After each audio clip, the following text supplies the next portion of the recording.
Okay. Great. So we'll move straight on to our second speaker. Very great pleasure to welcome him too.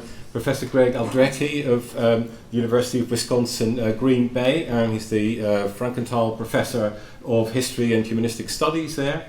And the author, or co-author I should say, of the best book on the linen corselet, which, you know, I have to say it's also the only book, but it's very hard to see how it could be done better. It's a very impressive piece of work, and he'll be telling us all about it now. Reconstructing and Field Testing Ancient Linen Body Armor. Great.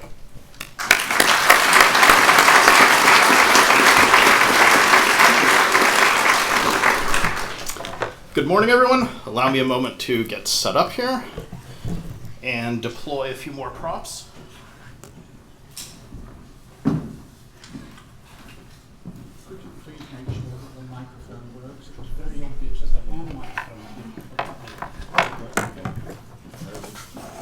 Check that the microphone is loud, so.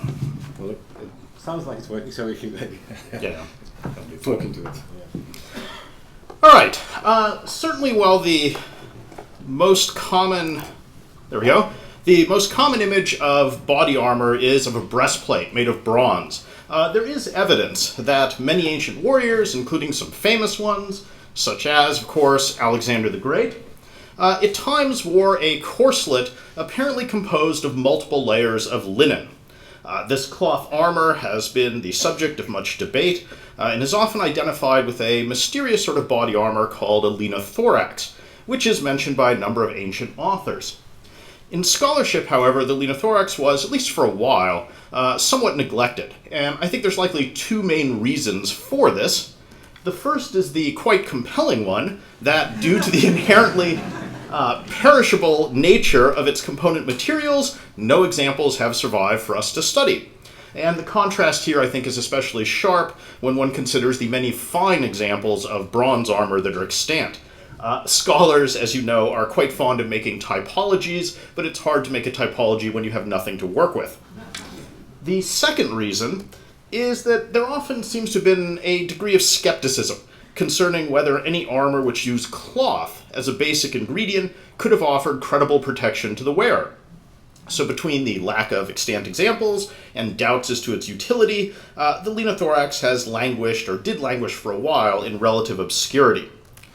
This is where we come in. The University of Wisconsin Green Bay Linothorax project has been a 7-year-long exercise in experimental archaeology involving university faculty, students, as well as community members, which has tried to dispel at least a bit of the mystery surrounding this ancient armor. And while a number of groups and individuals, particularly among the reenactor community, have previously discussed and even built very fine examples of this form of armor, their work has usually been based on a limited number of sources. And really the core, I think, of our original contribution to this discussion has been to somewhat systematically collect and analyze as much of the literary evidence that we can find for this armor, as well as putting together a very large database of visual images of the armor in ancient art. We use this information to backwards engineer several complete sets of armor in order to assess things like their wearability, fabrication techniques, structural characteristics, and expense of manufacture. Then we also made a series of test patches. 2 of them are down here in the chair, or in front of the chair, employing only, we thought, the methods and materials that would have been widely available to people in the ancient world, and subjected these patches to scientifically valid, controlled penetration testing by arrows to determine whether or not this sort of armor would have provided viable protection to the wearer. Our results, I think, suggest that the Linothorax's long use on ancient battlefields may have been due to the fact that not only did it offer some surprisingly effective protection, but it also may have had some practical advantages over comparable metal body armor. To give credit where credit is due, I should note that this project did not begin with me, but with one of my advanced undergraduate students, Scott Bartell, pictured here. And he was the one who really first asked these questions a number of years ago, and who on his own initiative in his basement built the first prototype of this sort of armor.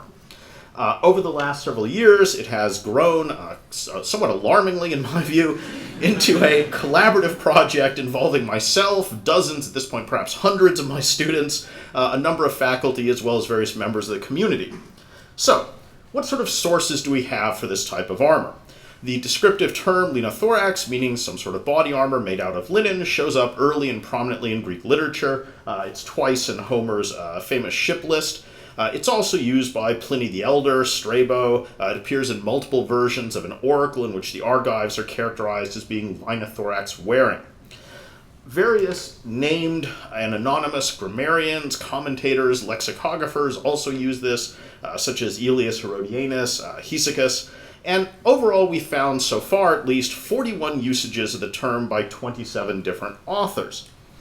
This may not sound like a whole lot by modern standards, but for an ancient Greek word, it's a pretty solid body of evidence. And it's far more than we have for innumerable words that are universally accepted as legitimate ancient terms. These examples can be further augmented by a set of ancient citations which describe body armor made of linen without actually using the word linothorax. Most commonly they use some variant of the phrase thorax linu, or a thorax of linen. And these sort of linen corselets are mentioned as having been given as offerings in temples, often to commemorate a military victory, by Pausanias, Herodotus, Pliny the Elder, Livy, the Chronicle of Lindos, and they show up in the temple inventory lists of the island of Delos. Soldiers wearing linen corselets are described by, among others, Xenophon, Alcaeus, Cornelius Nepos, Cassius Dio, and Silius Italicus. If we add up all of these literary references then, so far we have at least 65 distinct textual references to linen body armor by more than 40 different authors. Even if you discount the historicity of things like Homer, this armor was plainly in widespread use from at least the beginning of the 6th century BC through the early 2nd century AD. And taken collectively, the surviving literary evidence asserts that there was some form of body armor, sometimes called a linothorax, which was made primarily out of linen and that was used by a wide range of ancient civilizations over a long time span. And really, one remarkable aspect of that list of citations is their range, both geographic, cultural, and temporal. They span nearly the whole extent of the ancient Mediterranean world, from the ancient Near East to the Iberian Peninsula. And just to give you a sample, among the various peoples or cultures mentioned as having worn linen armor are the Egyptians, the Persians, the Phoenicians, the Macedonians, the Greeks, the Romans, the Etruscans, and the Lusitanians in Spain. So you can see this pretty much spans the whole Mediterranean. So it's a piece of armor that was available to, and at least to some degree deemed desirable as a form of protection by a broad range of civilizations of differing levels of material culture and wealth. Our second source material is art. And quite a number of vase paintings depict soldiers, both Greeks and others, wearing a distinctive sort of armor that seems to be made out of two main pieces, a long rectangular piece that wraps around the body, forming a kind of tube or cylinder around the torso. This is then fastened on, or the two ends of this are fastened together with ties, usually on the left side, but not always. Then the second component is a piece that fits over the shoulders with two arm-like projections called epomedes that come down on either side of the head and are then tied down on the wearer's chest. Since some of the vases clearly show warriors in the process of arming themselves bending the rectangular body section from flat to a tubular one, and since the shoulder piece is similarly bent from a flat shape to a curved one, it's plain that these corselets probably are not made of something like thick metal, but they are made out of some flexible material. On the other hand, the epomedes are regularly portrayed as standing rigidly, stiffly upright before they're grabbed and bent down and secured. So the material in question also has to be fairly stiff. And this particular combination of flexibility and rigidity is kind of unusual. But it's long been suggested that a solution for what this mysterious material may have been can be found by identifying these images with the linothorax mentioned in ancient authors. We do believe that many, maybe most, of these images do indeed portray linothoraces. However, they could also depict armor made out of other materials, such as leather. It would be wrong, I think, therefore, to label all such images in art as warriors wearing a linothorax. I should note that particularly among reenactors, it's become standard to refer to this sort of armor shown in ancient art by the descriptive term tube and yoke corslet. And this is a phrase which recalls the distinctive shapes of the two main components of the armor. For whatever reason, this terminology hasn't caught on in scholarly circles, but in his 1995 book, Archaeologia on Archaic Greek Body Armor, Eero Jarva proposed a complete typology of armors in which this sort of design is labeled Type 4 armor. And I think while there's no doubt that tube and yoke is a bit more visually descriptive, Jarva's term has the advantage of placing this armor within a broader chronological, typological, and developmental context, and so for those reasons it's the one that we've chosen to employ. In terms of the images, we systematically tried to collect all extant images we could of Type 4 armor in all sorts of forms of art. And no doubt there are many examples we've missed. We're constantly actually finding new ones.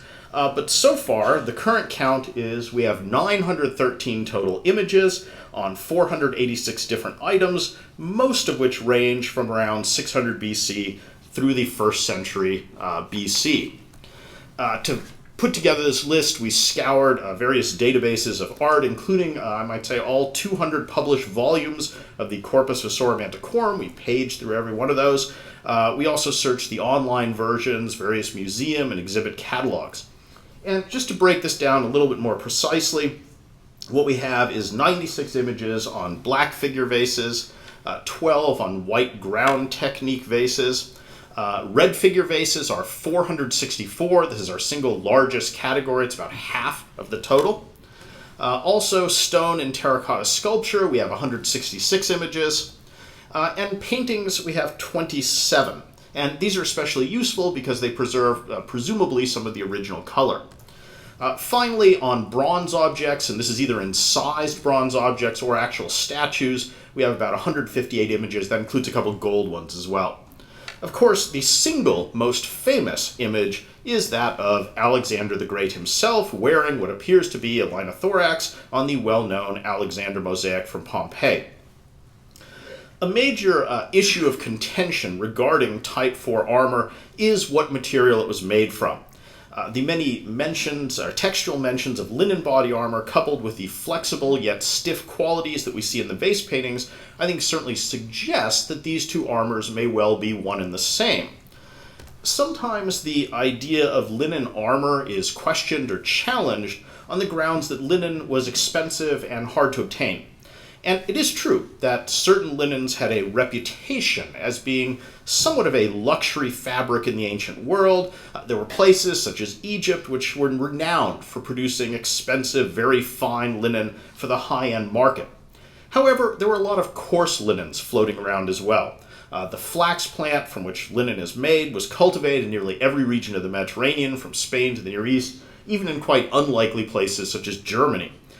Linen is one of the oldest and most widely used textiles. There are finds from Israel, Anatolia, and Syria that date to at least 7000 BC. Ancient sources praise flax for the ease with which it can be grown, its ability to flourish even in marginal environments, and linens of varying quality and fineness of weave were mass-produced and used for an array of even humble purposes, such as fishing nets, clothing, curtains, tents, bandages, and sails.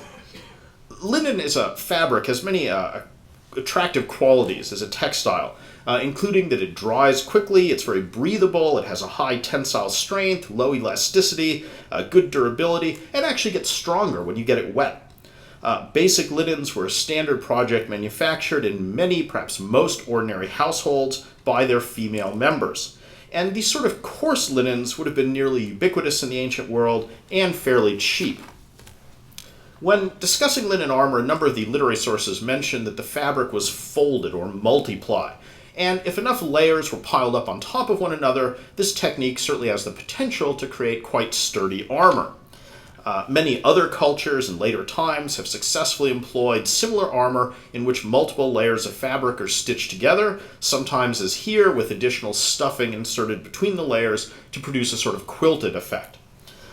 Several decades ago, Peter Connolly, whose wonderful paintings you can see upstairs, made the interesting suggestion that rather than being sewn, perhaps the layers of a linothorax might have been laminated together with glue.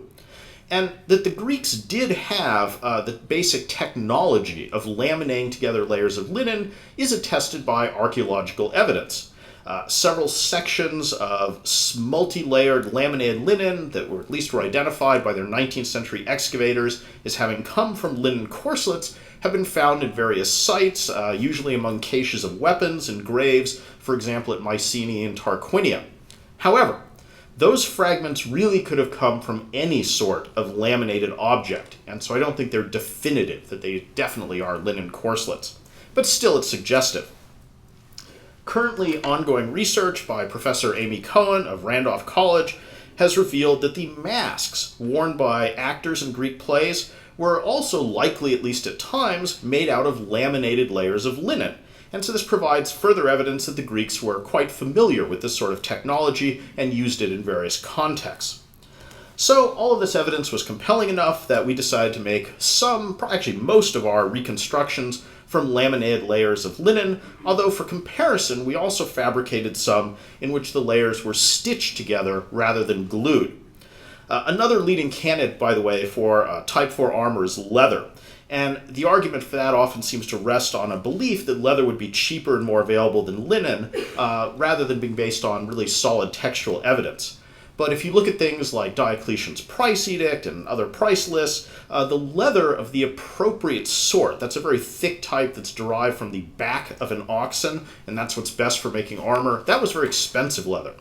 Unlike linen, which could have been produced entirely by the members of a typical household, armor quality leather would probably have required the specialist services of a tanner and would probably have to have been bought.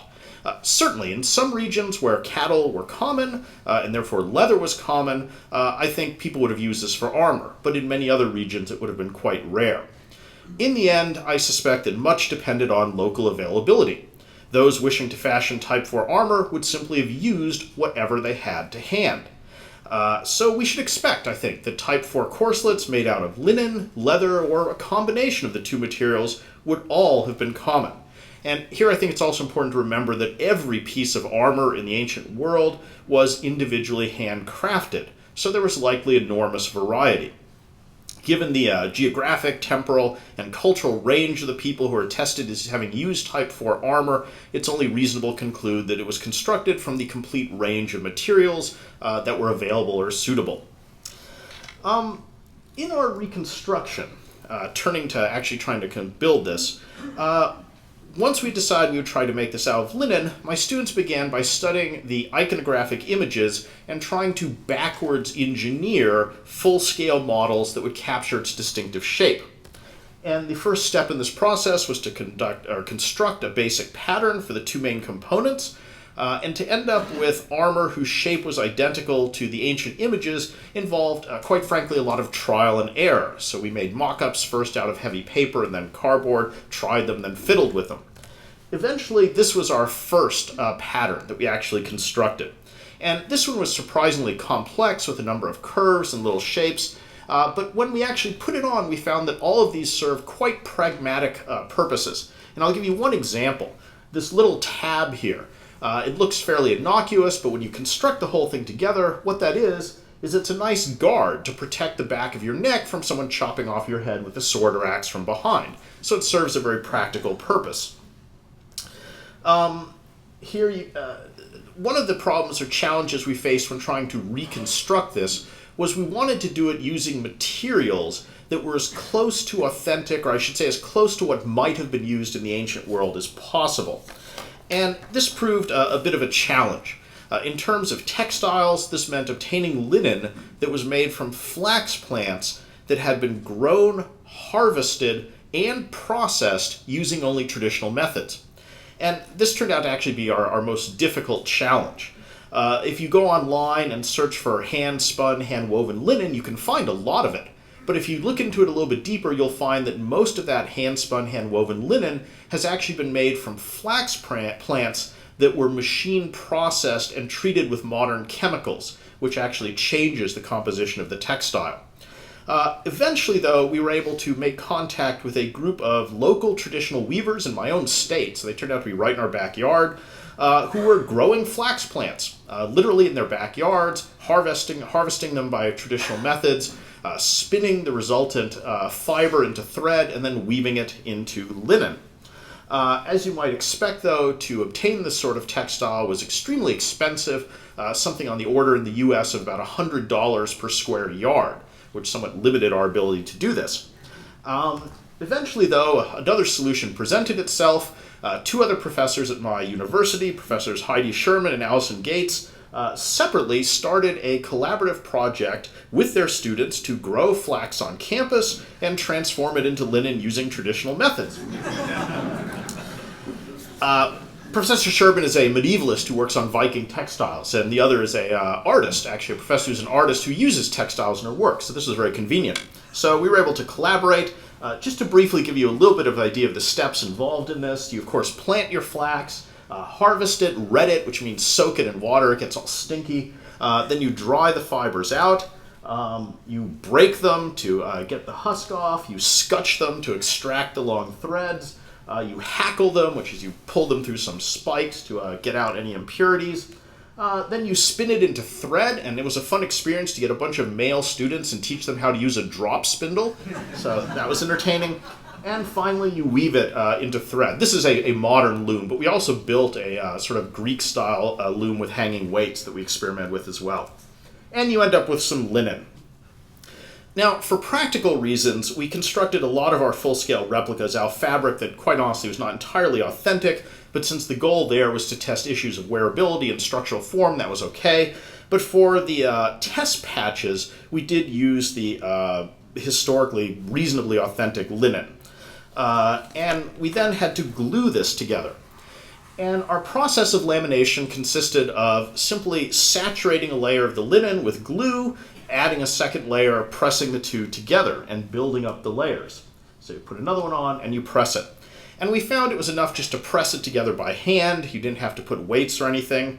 I should note that when we tried to get greedy and laminate multiple layers at once, so it's important to let each layer dry, but if we tried to laminate 3 or 4 layers at once, we found that our armor grew a stinky mold, which was really not desirable.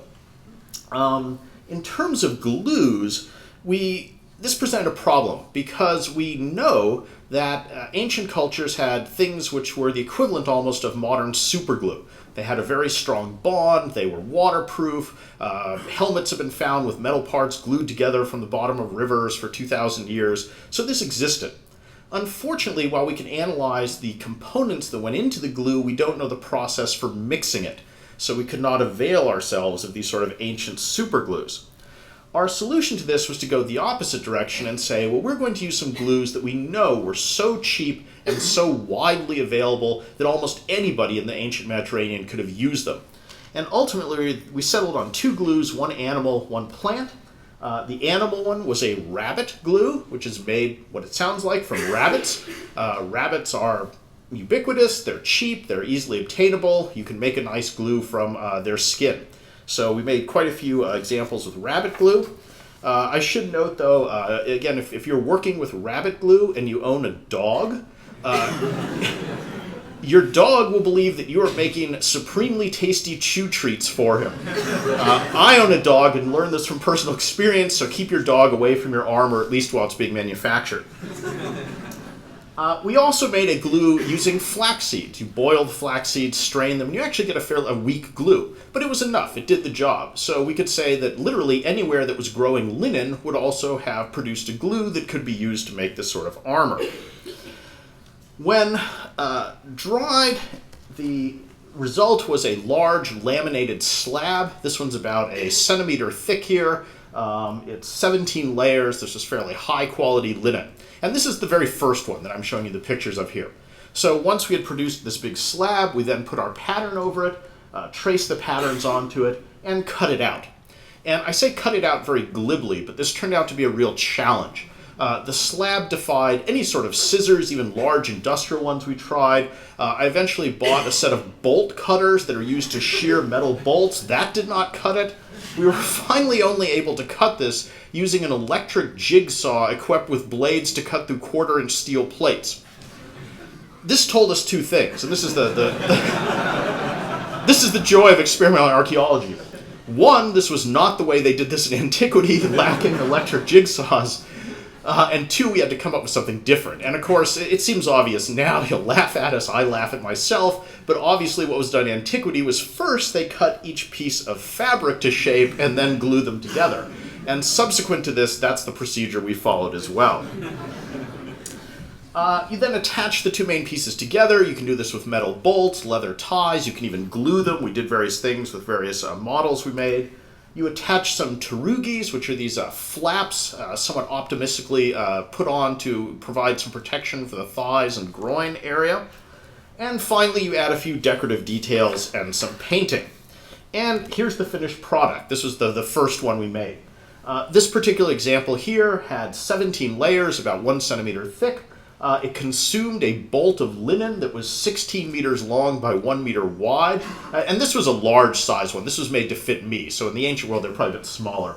And it also consumed 7 liters of glue. So when I say we saturated the fabric with glue, I really mean that. So a lot of glue goes into these things. Here I am trying it on with a vase painting next to me. You can see the similarity. You can see how the flaps stick up in the same way behind. We've worn these reconstructions, my students and I, for 8 to 10 hours a day. Well, not I, but they have run around in them for long distances.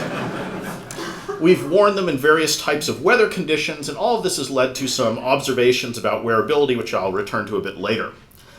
We eventually, here I am, I guess, ready for action.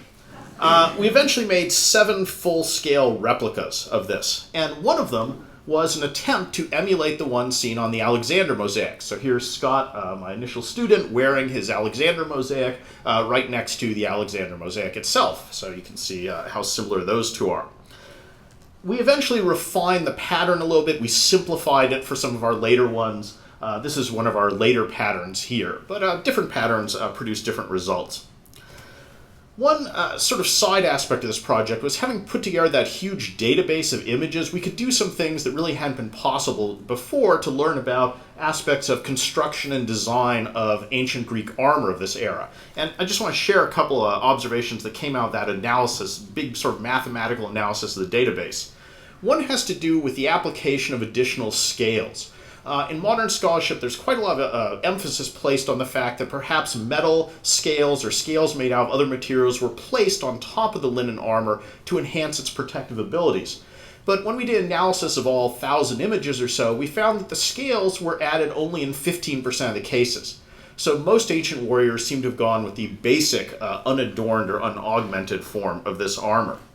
Another thing we noticed is just slight structural differences. In 60% of the cases, the shoulder flaps were curved. In 40%, they were square. And what was interesting is when we plotted this against time, a chronological shift emerged. The square flaps were much more common before 500 BC, whereas rounded tended to dominate after.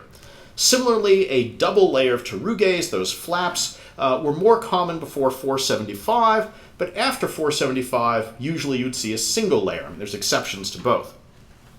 The attachment point where you tie on the shoulder flaps, in 50% of the images there was a single central attachment point. In 35% there was a double parallel attachment point. In 15% there was a fancy crossed over one. So this was interesting structural things. And also in terms of decoration. I mean, if you ever wondered what did Greeks put on their armor, we were able to, again, do sort of big number crunching here, and we found that the single most common decorative design, which only occurred in 15% of cases, was this sort of star or sunburst design. Certain things which we thought would be fairly common, such as the famous Greek key pattern, or so-called Greek key pattern, only showed up in 4% of cases.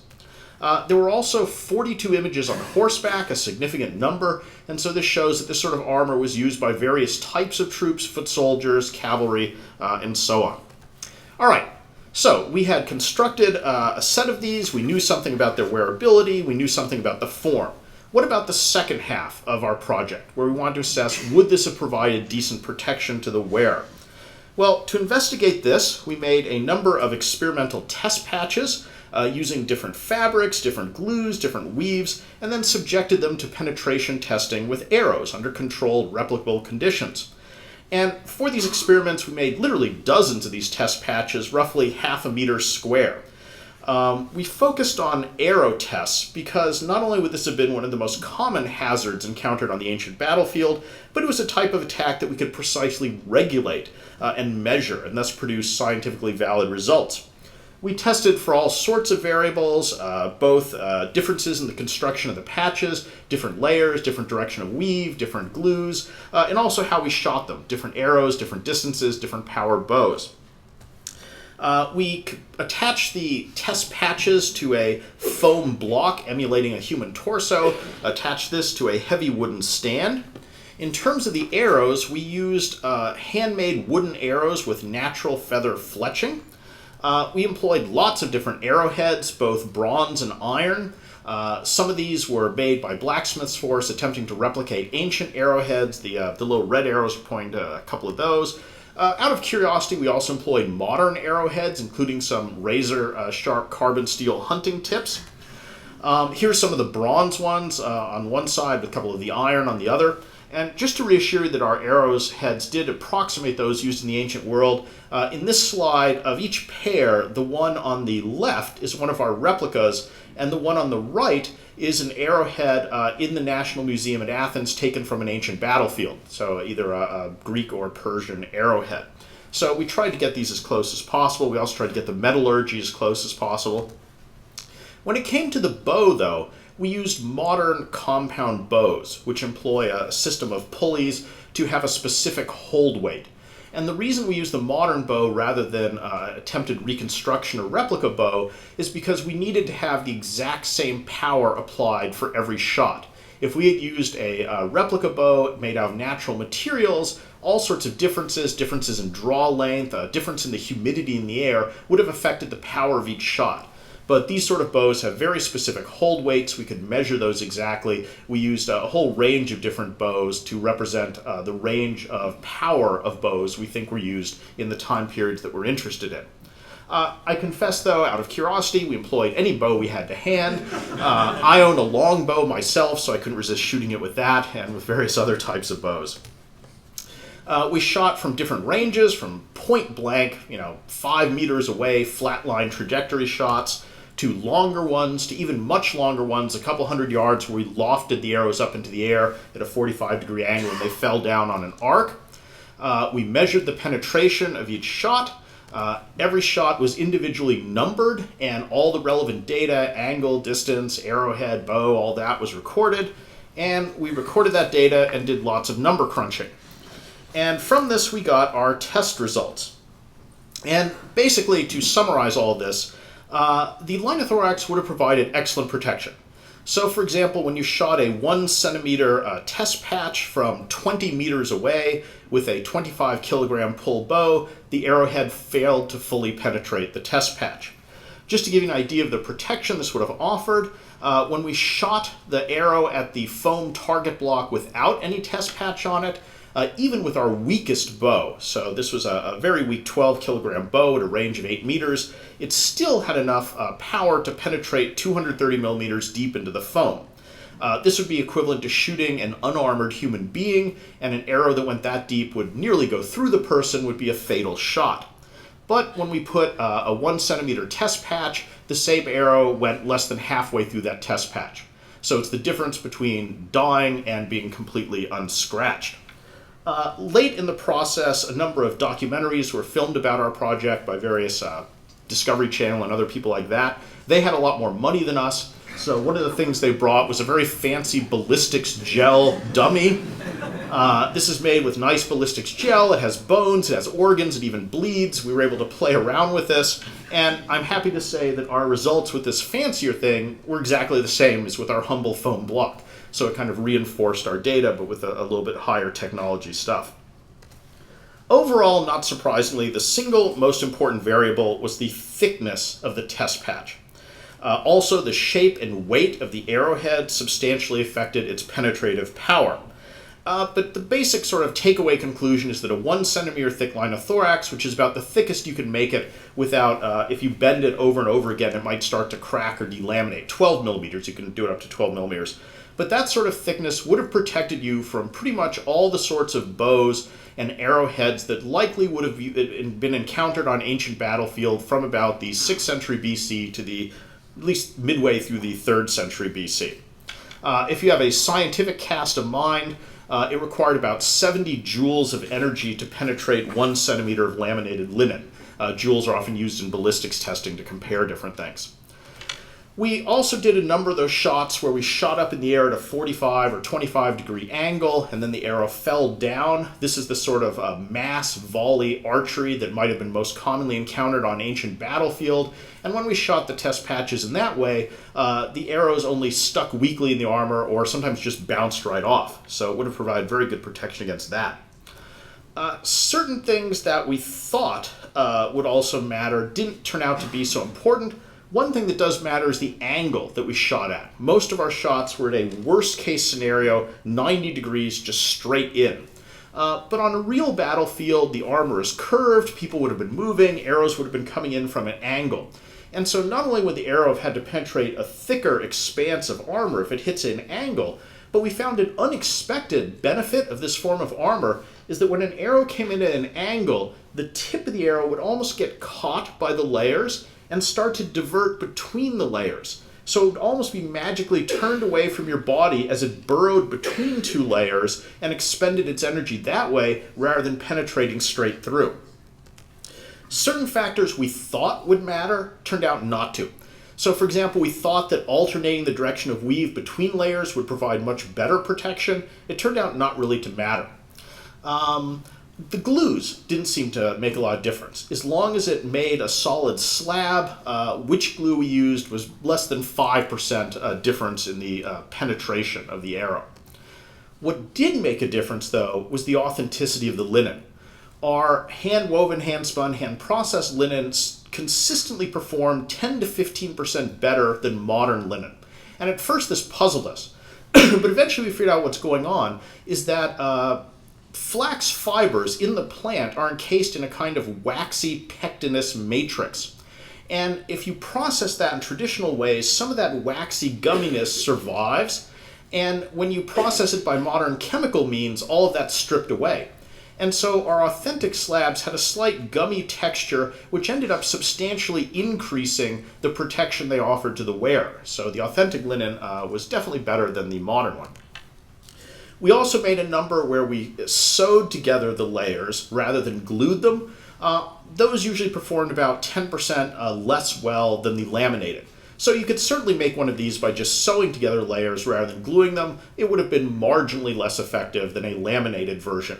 We also quilted some where we stuffed between layers with densely packed things like sheep's wool. That was much inferior to either the laminated or the sewn version. Technology makes a difference. When we shot it with a modern hunting arrowhead, it ripped right through. So the edge that you can put on the metal matters a lot. I mean, ancient bronze or iron's fairly soft. You can't put a sharpened edge on it. In a way, this functions a lot like a classical version of Kevlar. It's a sort of fabric compound that when it's hit, it flexes. And when it flexes, it disseminates the force of the impact mass times velocity over the entire surface rather than having it concentrated at just one point like metal armor would. And that's really the secret to how it's so effective. As a test or a comparison, we also wanted to see how it would perform against bronze. So we had a blacksmith construct a number of bronze plates, again trying to replicate ancient metallurgy, though that's a contentious issue. The thickest ancient bronze armor seems to be about 2 millimeters thick, so we used plates of that thickness plus 1 millimeter thickness. We shot these, and the bottom line result was that roughly 10 millimeters of the laminated linen was equivalent to 2 millimeters of bronze. However, the linen version, if made into a complete corselet, would have weighed between 1/3 and 1/2 the bronze. So it's equivalent protection for roughly half the weight. We also conducted some less scientific tests with whatever we could lay our hands on. Here's a medieval mace. We used swords, axes. I have a large collection of replica weapons. My students brought in things. We whacked it with anything we had. Spears and more maces. Here's a woodsman's axe. I make no claim for the scientific validity of this, but it did give us some impressions, and it does seem to be very tough armor. Particularly blunt force trauma weapons or slashing weapons, it resisted those very effectively. Finally, I decided to do a live test. And here I need to do the requisite cautionary warning. Do not attempt this at home. We are experts. We know what we're doing. This has no scientific validity, but the documentaries wanted this shot, so we ended up doing it a lot. So here I am aiming at Scott from about 5 meters away. Anyone want to guess the result of this test? Well, sometimes things are disappointing. No, he was fine. He was fine. You can see the arrow would stick very dramatically in the armor, but would not penetrate. So even in this kind of real-world situation, I guess, it was very effective. And one could easily imagine an ancient Greek looking like a pincushion, with arrows sticking out all over, but have his fighting ability more or less unimpaired. We eventually did quite a few of those tests as well, so it wasn't even just a one-off. All right, so what do we know in conclusion here about all this? Well, first of all, some advantages of the Linothorax. It's much cooler than metal armor. If any of you have worn metal armor, you know it's like being baked, particularly in a hot Mediterranean sun. Also, it's significantly lighter. So depending how thick you make it, it's a lot lighter than metal armor. Our reconstructions weighed about 5 kilograms. Comparable bronze armor would have been a metal breastplate, maybe 10 kilograms. A chainmail shirt, if it's of the same length and all, would be about the same, double the weight of this. So it's much more, it's good protection for much less weight.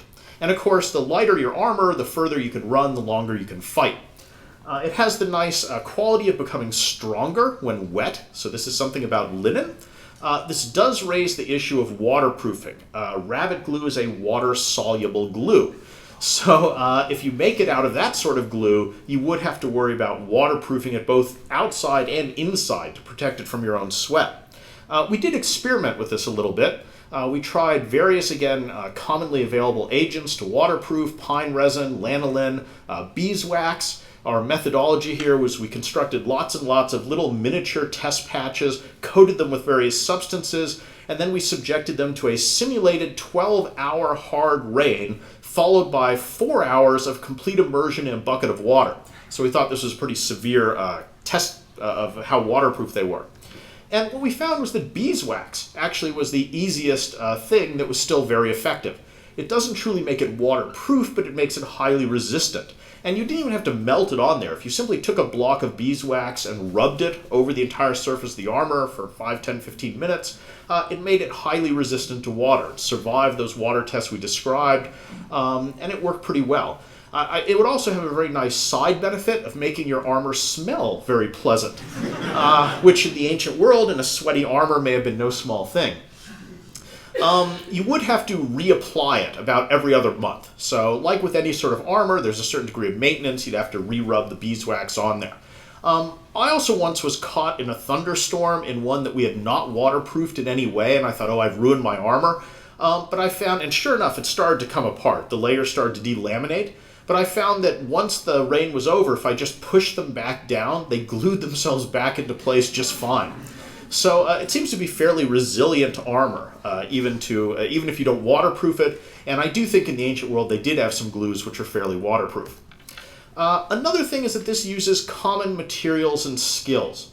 You don't need to hire an expensive blacksmith. You don't need to buy very expensive metal to construct this. In fact, the skills and materials to build it would have been possessed by almost any girl or woman in the ancient world, which has interesting gender implications for the production of weaponry. So I could easily see in a household wives making this for their husbands, mothers for their sons. And one of the things we found is that you don't have to use high-quality linen. It didn't make a difference to the penetration testing. We at first thought that high-quality linen would be much better, lots of thin layers would be better protection. We found that just a couple layers of coarse linen, once you add the glue, it really magically transforms into something different, and it was just as good protection. So you could use scraps. You could use an old blanket, old tunic, whatever you had lying around, transform it into armor without having to use this very expensive sorts of linen, and it would be just fine. Because of that, it's also probably much cheaper to produce than metal armor, obviously, probably even cheaper than leather, at least in certain parts of the ancient Mediterranean. It's more comfortable than other forms of armor. I've worn lots of armor. I have a lorica segmentata. When I wear that for 8 hours, my back is killing me. But this one we found that when you wore it for a long time, particularly in the sun, or even just your own body heat, would sort of warm up the glue and soften it, and it would start to conform to your exact body shape, which made it much more comfortable to wear for long periods of time than any other sort of armor that I've worn. So that's a nice advantage.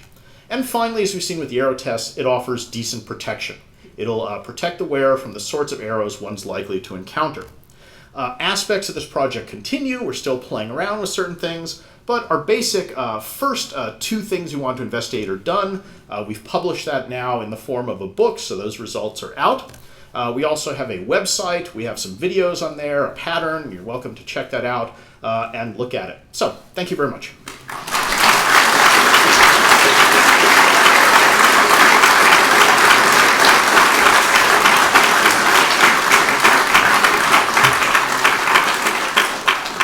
I also want to add, I obviously have brought one example here, and I invite anyone to come down during the breaks, take a look at it, handle it, grab it. You're not going to hurt it. We also have some test patches. I have some other examples of our fabric and things, so I'm happy to talk to you individually afterwards and look at the armor. Right. Yes? Well, thank you very much for a great talk. Very illuminating and entertaining, I might add. I see, I have my questions lined up, but I see so many hands raised and haven't passed straight up to the floor. Someone over there, any thoughts? This would appear to be a greatly superior technology to metal armor. If that is the case, why is it that in later ages, late antiquity and Middle Ages, metal armor took over?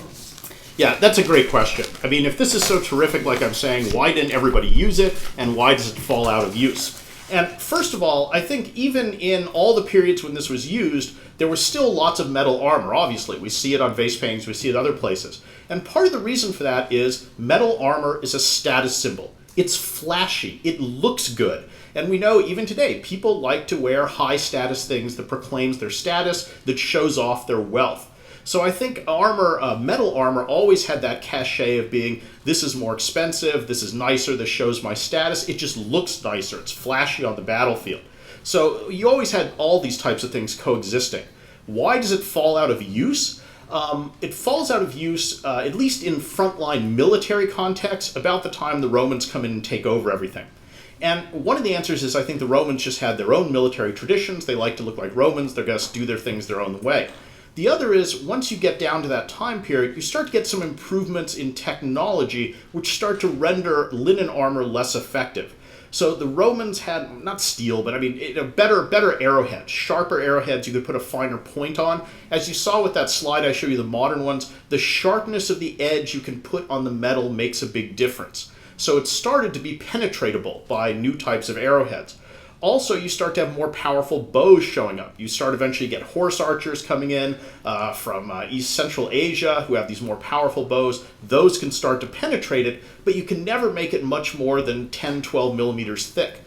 It does still get used in the Roman period for things like you wear this when you go hunting large cats, lions and tigers. There's an example of a Roman emperor wearing it under his toga as a kind of bulletproof vest, or I guess dagger-proof vest. So you have it showing up in the Roman period, but no longer in those frontline military contexts because I think technology changes. We've made some reconstructions ourselves in our group, the Hoplite Association, where we've used modern materials and glues. We find that when we wear them, they tend to go like floppy with heat. Did you original ones do the same?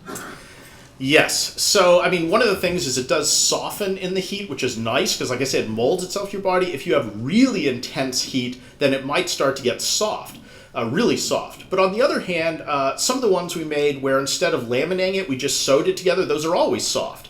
And that's not a bad thing. Now, you have to find a glue that will stay, not start to literally leak out or something. So that's a problem. And I think the glue is one of our least convincing parts. I mean, we use this least common denominator rabbit glue stuff. I think they had better glues in antiquity when they were experimenting with this. I think some of the issues that they would have come up with ones that stayed semi-rigid even at warmer temperatures. That's one of the areas we're still playing with. I have someone, not even a professional academic, but somebody who used to work with lamination, who's crazy about the glue question, keeps experimenting with all sorts of formulas, and I think there's a lot of work still to be done in that category. Hi, I'm standing up because I'm actually an expert on this subject. I'm here with Gregory Taylor and I'm a textile specialist, so I've looked at a lot of textiles of the Roman period, we don't have many for the Greek period, and I've published some bits of linen armour because they do exist. And it includes one agreed from Europas, which is late 3rd century AD. And Simon James in his catalogue suggested this was a lining, but actually it's got a cut in it. It doesn't go right the way through. And it's made from a completely different technique. I would like to say that all your conclusions about looking at the art and weight and flexibility and how good the penetration is, protection against penetration, all of that stands. But if you look at this type of textile from a textile specialist view, you come up with a very different answer in the construction. And so my article actually is mainly about some fragments from the Sardo, which I was able to look at very closely. And I haven't yet directly studied the piece from Dura, which is at Yale. But the Masada pieces are made by a technique called twining, where you don't need any glue at all. It's a very, very thick and stiff technique. It makes Masada pieces and the Dura piece are half centimetre thick, so quite a lot thinner than you were making. But both the structure and the material, it would make it very good for gauge penetration. It does appear to have a wax finish on it. And there's a technique by which linen yarn was made up until the middle of the 1st century BC, which would have retained a lot more of the pectin than in the type of linen production we can describe for your neighbours. So one of the reasons for its gradual disappearance would be that this earlier type of yarn, which get more of the pectin, gradually, well, it quite rapidly goes out of use in different places. In Greece, we think about 500 BC. And the Masada ones and the, I guess the Yale ones too don't show that early technique. But you make it in small pieces which you sew together, so each flap is a separate piece, and probably the corset itself is made of separate pieces. You can make it, which you sew together, and then you can replace bits, you can wash it. It wouldn't suffer, get weaker because of hotness, but it's very, it's interesting that the Dura piece is a desert area, of course, so it's particularly useful for hot situations. And I have published that, so that's it's just our publications, they were impressed at the same time. Yes, and I think that's a perfect example of what I was talking about, how these were used by all sorts of different cultures all around the Mediterranean over a huge time span, and they're individually made, right? So different places might have employed different techniques, and this twining one, I think, certainly was something that, you know, in the East, in the desert, you have attestation of. I'm sorry, I'd just like to add something. There were so many people with their hands up that, I mean, it's extremely interesting. Thank you very much for your point. You can talk over lunch and let's other people have a question. I don't mean local, it's just one method. I mean.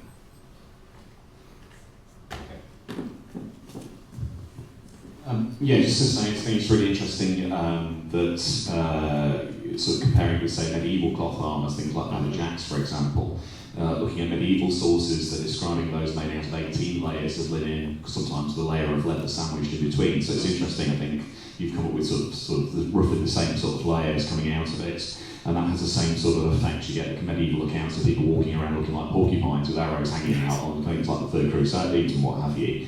What I was interested to find out was you've obviously done tests with regard to penetration injuries, so arrows obviously aren't getting through. Do you have any idea of how effective this armour would have been against compression injuries? So, you know, bones being broken, ruptured, whatever underneath there. Is that perhaps a reason why sort of, you know, sometimes metal armour is more beneficial because that obviously spreads the impact of a blow, perhaps, whereas perhaps for me, is there an indication that the cloth armour isn't as effective for that? Yes, certainly the blunt force trauma injury, if you hit someone with a mace or an axe, it may not mar the outside, it may not go through the outside, but you're going to rupture organs, break bones, all that kind of stuff, which can be fatal. And if you look at the vase paintings, you'll see that underneath the armor, they always have a chiton, some sort of tunic, which is folded many, many times. So you have about this much fabric all sort of wadded together, which I think would have helped to provide some of that cushioning. So it's basically like having a shock absorber underneath the armor, I think, for exactly this purpose. I mean, they don't need to have one that has all those folds like we see in the vase painting. You'd think it'd be much simpler just to wear a straight shirt, but it's there, I think, to provide cushioning against exactly that sort of blow. Same sort of principle as a Roman subarmalus or a medieval gambeson or the mail. Precisely. You always have to have a dish that both the something that resists penetration and something that absorbs shock. And we see that here as well, definitely. Would you reckon that the housing of the horsehair crest found on a Corinthian or Illyrian helmet was be made of the same linen technology rather than leather or wood, like was sometimes suggested? Once we started to play around with the lamination, we started to think, this is great, they used it for everything. And there's not evidence for that. I mean, I can't show you evidence. There are some textual references to headgear, sort of helmets made potentially out of linen or fabric. I think it'd be great for greaves. Because that, you can make them, mold them to your leg. You don't have to have them tied on. You can just sort of snap them on and off. We did experiment with all kinds of things, but we don't have ancient sources that really definitively say this was used for other types of armor as well, though I can't, I think people must have played around with that somewhat, yes. Okay, we have time for just one more question over there. And again, Thank you, and thank you for a very entertaining talk. I was going to put in a plea for leather armour, not just the thick oxide that you suggested, but the glued laminated leather, straps of leather, very, very cheap, vegetable tanned. You wouldn't have the same problem with gluing it as you do with linen. You could use the natural gelatines in the leather. Yeah, I mean, I think there was leather armor as well. And one of the additional parts of this project I'd love to do if we get funding is to more exhaustively explore the leather option. So I think that was some of it. Whether leather or linen predominated, I think you have to look at specific areas at specific times and make arguments for those things. But leather is very effective as armor. I mean, there's no doubt about that. It's used in all sorts of periods. And you could use, as you say, scraps of armor or scraps of leather and make it out of lower quality leather as well, I suppose, yes. sorry, I said, okay, there is another question here in the front. I was just wondering if you also had time to consider medical practicalities in using the linen and also beeswax. Gellin, for example, talks about using beeswax for ointments, and linen would have been quite practical. I was just wondering if you had time to experiment also on thinking about the medical side. No, we haven't tried that. Fortunately, none of our injuries while testing this were severe enough to require medical intervention. But no, I mean, both these things are used in all kinds of contexts in the ancient world, and that's certainly the case. So that would be fun to explore. There's a lot of things that are still be interesting to explore, but no, not really, no. Well, that's a great note to end on, I think. Looking forward, and next thing.